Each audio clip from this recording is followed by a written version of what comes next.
Торгово-развлекательный комплекс прямо в центре столицы. 90 магазинов, 4 кинозала, 2 кафе, детская игровая площадка и контактный зоопарк. Возможностей для шопинга и отдыха с детьми по отдельности предостаточно. Покупательский поток для арендаторов стабильный. А вот насколько комплекс безопасен, проверим прямо сейчас вместе с представителями прокуратуры и МЧС. Проверку начинаем с детского центра. Системы пожаротушения в здании нет, не предусмотрено проектом. Зато есть средства пожаротушения. Всего в здании 50 рукавов и 120 огнетушителей. Перезаряжены в 2016 году. В следующий раз через 5 лет. Все они должны быть пронумерованы, иметь сертификаты. А вот и первый недостаток. Доступ должен быть свободным. Перечница пожаротушения заблокирован. Он должен быть свободен, понимаете? Никаких мебели, никакой оборудования. Здесь комната для праздников, игровые автоматы и лабиринт. И часто дети остаются под присмотром инструкторов. Насколько они обучены реагировать на внештатную ситуацию? Сотрудник Наталья, к примеру, впервые инструктаж прошла только после событий в Кемерово. Работает с октября 2017-го. При приеме на трудоустройство сами проводили инструктаж? Не проводили. А когда вообще проводили? Вы сказали, только сейчас. Ну вот когда, да. Ну, то есть после событий в Киеве сами провели инструктаж.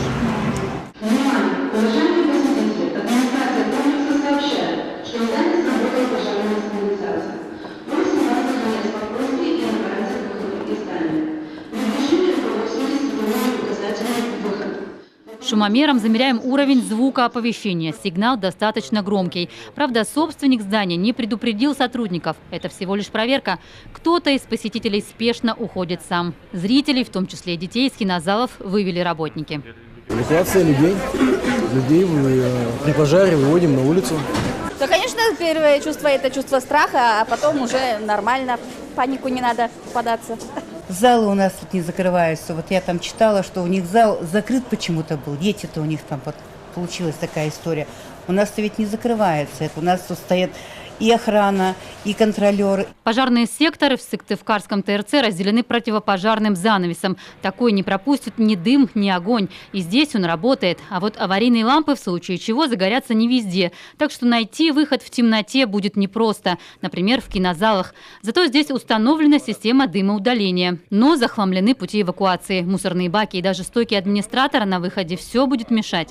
Все эвакуационные выходы при нас были открыты. Всего их в здании 11, но замки, по всей видимости, придется менять. Дверь эвакуационного выхода должна легко открываться изнутри. А потому вот такие замки, несмотря на то, что ключи рядом, недопустимы. Здесь должны стоять легко открывающиеся или электромагнитные замки. Причем такие здесь во всем здании. А это пункт охраны. Здесь центр оперативного реагирования. Вся информация о работе системы оповещения аккумулируется в блоке управления и индикации. При пожаре загорается соответствующий индикатор блока управления. То есть вот список шлейфов по всему рубрику. При срабатывании шлейфа индикатор переходит из режима красный-зеленый, появляется надпись, какой из разделов сработан. Тем самым охрана получает информацию, где произошло срабатывание сигнализации. При срабатывании сигнализации незамедлительно звонить 01 или 112, проверить, не ложная ли тревога, и далее по инструкции, которую, правда, так и не нашли. Местный сотрудник под пристальным вниманием проверяющих растерялся, многого пояснить не смог. Остается надеяться, что такого не случится при чрезвычайной ситуации. Порошковый, да, для электроприборов можно использовать. Еще, кроме чего. То есть можно потушить все классы пожара. Видите, его даже обозначить. Ну да, ну я говорю, твердый, горючий, жидкий, легковоспламеняющий жидкость, электричество до 100 вольт. Что шум так? Хорошо. Инструктаж когда с вами проводили? Последний раз. недавно. Последняя проверка противопожарной безопасности здесь проходила аж в 2013-м. Потом наступили надзорные каникулы для малого бизнеса, к которым относятся компании с годовым оборотом до 800 миллионов рублей. К таким примкнули и собственники зданий торгово-развлекательных комплексов. Только в этом центре ежедневно бывают несколько тысяч посетителей. Выводы о соблюдении требований безопасности надзорные органы дадут позже. Еще нужно проверить торговые залы, документацию, нюансов немало. И самое мелкое нарушение для кого-то может стать роковым. Итоги этой проверки станут известны не раньше 11 апреля. Ольга Коняева, Олег Паршуков, телеканал Юрган, Сыктывкар.